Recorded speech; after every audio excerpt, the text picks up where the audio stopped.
treadmills out than they paid us, probably. I'm guessing. Oh, I would imagine if you just got $400, that's usually those corporate gigs. But it was the most money I had seen at that time. I was like, I'm in. Yeah, and you got to go swimming. Yeah, ostensibly. I got to walk out of a hotel and see a dog, thinking there was a dead dog on the ground. It wasn't dead. It got up, and when it got up and walked away, it had gum stuck to it, and it was like, this is a crazy place. It had gum. Like it was like he had fallen asleep on some gums, and when he walked away, he just had like a straight line of gum connecting him for like 14 feet. And now he knows what it's like to be a shoe. What a strange detail to remember. That's the one thing I remember was being like oh. You see that dog with the gum on it, guys? All right. That's what I took back from it, actually. 3 7-year-olds, 2 girls, 1 boy. Okay. They all wear glasses, and one of them still has most of their baby teeth. Smarty pants. Smarty pants, yeah. Okay. Makes sense. They're not good. I mean, not. How good could they possibly be? They're forced by the parents, and they're not good. Oh. And they're not even enjoying themselves. The parents were improvisers. Oh. Yeah. What was their group? Smarty pants. Oh, man, that's so sad when their parents are trying to, relive their failed life and forcing their kids, to do that kind of stuff. Barron Trump, Fun dude. He seems like a party guy. I hope he's nuts. I hope he's now a delegate from Florida. He's going to be a delegate to the Republican. I did see something, but I didn't know what it was, and I was like, oh, no. I don't want this to be real. Yeah. Legacy continues. Did you see... Chloe Feynman from SNL posted a picture of Barron Trump and just wrote, "Why do I look exactly like Barron Trump?" And the next picture was her, and I was like, this is the funniest thing I've ever seen. Barron Trump looks exactly like Chloe Feynman. They could do like a Prince and the Pauper type thing, do a little switch them up. Have you ever heard that conspiracy theory thing that there was a book that was like out... A book came out very, very long time ago that explained like a guy named Barron Trump who like was a criminal and became the president, and it's like it just depicts the entire thing. Wait, what? It's the craziest thing in the world, and You're being serious now. I'm being 100% serious. I'm not doing a bit right now. I will be soon though. Okay. That there is a book that exists that came out a very long time ago that essentially explain or depicts the entire rise and fall of Donald Trump. Now, wait a second. The character's name is Barron Trump, and it's just the similarities are absolutely insane. Because there is a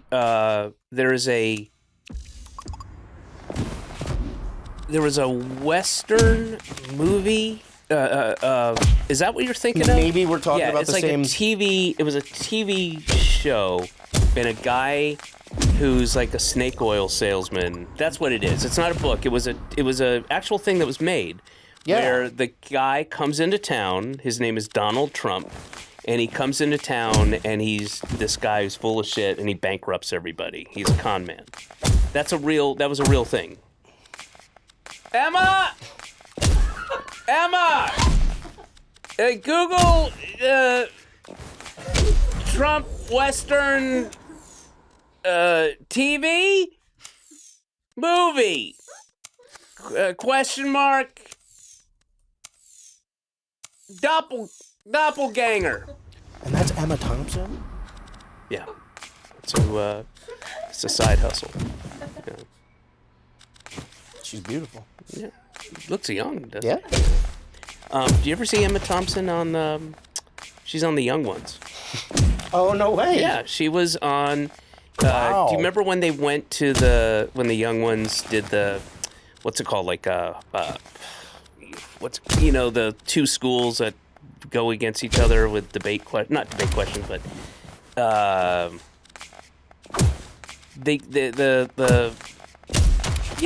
it's like a TV thing, like when they'll be like Debate? Yale, not debate, but they're asking questions, and there's two teams. Yeah.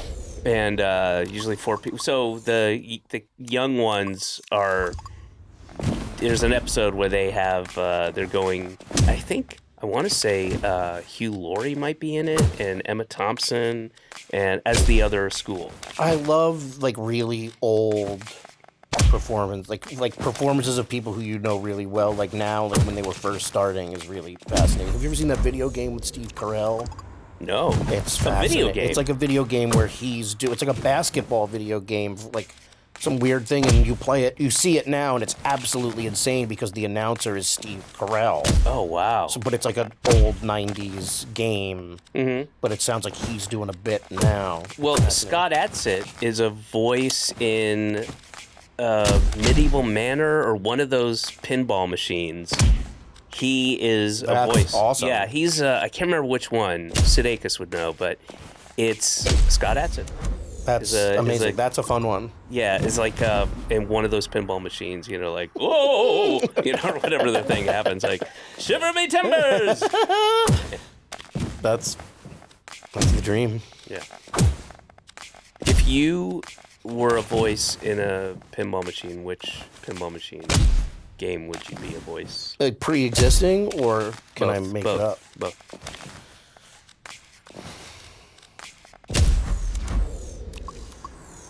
Pre-existing, maybe like just any like the Addams Family game. Like I Sure. feel like something like the Addams Family, like the movie one, and it would just be me now going like,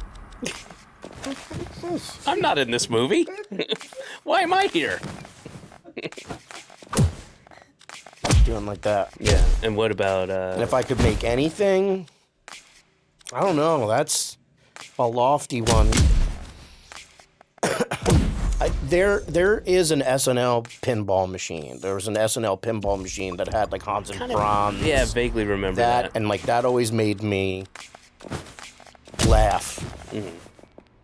I enjoy like that era of merchandise of SNL, like the Goat Boy action figures, and like that's a real fun time. Nothing exemplifies more the emptiness beyond. Hans and Franz will pump you up. That was it. And They would say it, and then again, yeah, they would say it, but it was like, Hans and Franz was like, well, it's crazy. It feels like did they make a movie of that? I think there's like a very famous story where Conan and Robert and all them wrote a movie. I think they just did like a table read of it recently, where they had written a movie, and it was like it all. Only reason it didn't happen was they lynched the entire thing on Arnold Schwarzenegger being in the movie, and he was like, I can't do it. Wow. Or something like that. Like it was very heavily involving Arnold Schwarzenegger, and I think that was a mistake on their part, or whatever. They just couldn't get him, or something like that. But from what I hear, it's absolutely insane and hilarious.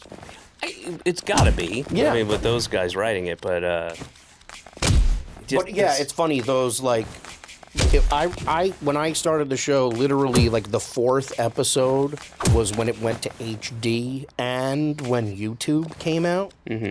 So it was like my first year, it was like, you've been hired to do characters. And my second year, it was like, there's YouTube now. People can see characters anytime they want. So we're not doing them anymore. Yeah. Like it just changed very much from like, Wow.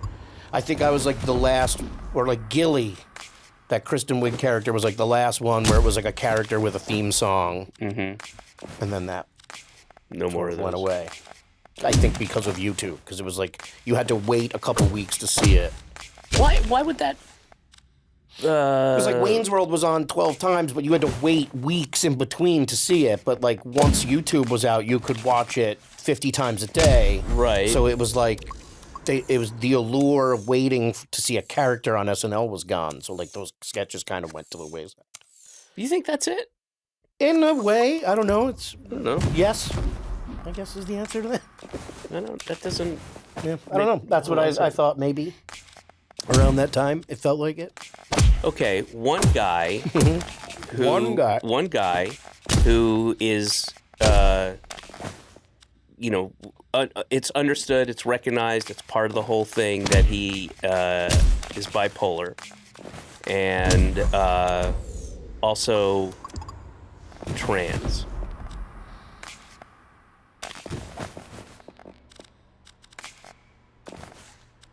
Maybe it's either first with a question mark, or you heard it here first, question mark. Okay. All right, one more real quick.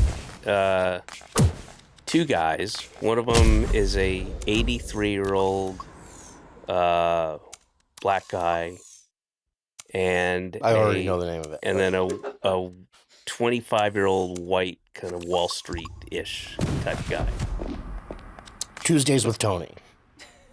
Which one's Tony? Both. Oh shit! Of course. Or one of them's Tony, and one of them's Tuesday. Because kids have weird names. I always wanted to do a cop show called Backgammon, and one of them was Johnny Back, and the other one was Tommy Gammon, and they were terrible cops, and they didn't work well together, but they forced them to work together. Because of the fun. Yeah. Backgammon. That's one of the most head-scratching things about specifically TV industry and mostly on from the studios are shows that seemingly started with a pun and then they built the show around it. Yeah. Like So Help Me Todd. Like what? Okay. And so they built the show. Best restaurant in the history of time is Pastabilities. Oh, Do you know that restaurant? Where it's like where you make your own pasta? No. You choose what you want in it. It's called Pastabilities. That makes sense to me. Yeah, it's great. I didn't get to finish my. I was talking about this chain of restaurants when I was younger. I don't know if they went beyond Georgia, but it was called Po Folks, and it was like hillbilly themed. I'm not joking. And like their mascot cartoon guy was a guy like in a barrel, with a piece of hay straw coming out and for whatever reason Too stupid to wear clothes. Then a straw hat with holes in it and barefoot and it was all so it was all artistic, art. The art was all this stuff, and the menu and the food, and it was all everything was misspelled, and it celebrated just dumb fucking people, like dumb. A different time. And it was called Po Folks Southern, and I don't know if they exist anymore, but there were like Hooters, three in Hooters Atlanta. Is still around, right? Yeah, but those people, the people who go to Hooters are there. Cool people? Or what? Is it cool people? No, they're hoot people. Hoot people. Yeah, they're you know what Hooters means? Tits. Hooters is like a euphemism for tits. That's why they say Hooters. That's why they always. Yeah, because I know they've got the owl. Hired. They've got the owl, but it's really breasts, like cleavage. That's what they're saying when they say Hooters. It's not about an owl. It's about. That seems right because people love that. Yeah, but they sell wings. Chicken wings? Chicken wings. I've never been, so I don't know. I mean, I go every Friday. I'm terrified of owls, so I never go near the place. Oh, but you don't have to. That's what I'm saying. It's not about owls. It's right there in the It's the not. sign. No, what? Look at it. Look at and you'll see the owl resembles. It's not an owl with huge tits. Believe me, I would have gone in. Because you're terrified of owls, but Well, you're yeah, that's attracted to an owl with a buxom owl. I'm a man, ain't I? Okay, well, gosh. So you don't have to worry about the owls, because the owls are basically. Oh, I'm even get scared you talking about it. All right. I'll change the subject, but I'm telling you, it's safe. It's okay. Thank you. Yeah, and I'll check it out. yeah, it's mostly about. There's another one called I want to say Twin Peaks or something like that. And it's the Twin Peaks are not mountain peaks, my friend. I wish there was like a giant when you walked in and everyone spoke backwards. It was like really Twin Peaks themed. There was just a dead woman in the center of the room. It's it's breasts. I always wanted to open a restaurant called Nerds with a Z, like a Hooters, but in like a sports bar. But it was like all the waiters are stormtroopers, and they show like Lord of the Rings and Star Wars and Star Trek. It's just a sports bar for people who look almost exactly like me. What about Saks? And it's just guys with a dick pouch kind of thing, and so the ladies get a little something. I like that. Yeah. Saks, what the ladies want to see. Yeah. An exposed ball bag. Balls and strikes. And balls and strikes. Yeah, and bats and balls. That's what it'd be. Bats and balls. Going nuts. Or bats and balls. That that's for the ladies. But you would still take kids there, just like people take their kids to Hooters. It's truly bumps me out when I see families and kids at a Hooters. The tagline in the commercial is, "It bums us out that you don't bring your kids here." Yeah. Bring your kids here. Please. What's the big deal? Come on. It would help us. Kids like chicken wings. Kids love chicken wings. And, they're not sexualized yet. They can come in and see cleavage. Right? Yeah, they have other traits. Or a place called Ass Crack. I immediately pictured the butt from Sir Mix-a-Lot, like like where he's sitting on it. Oh no, it's not. It has nothing to do with. Sorry, it's a donkey. Making jokes? It's a donkey. I did that in Shrek, buddy. Donkey doing drugs. Ass crack. Ass crack.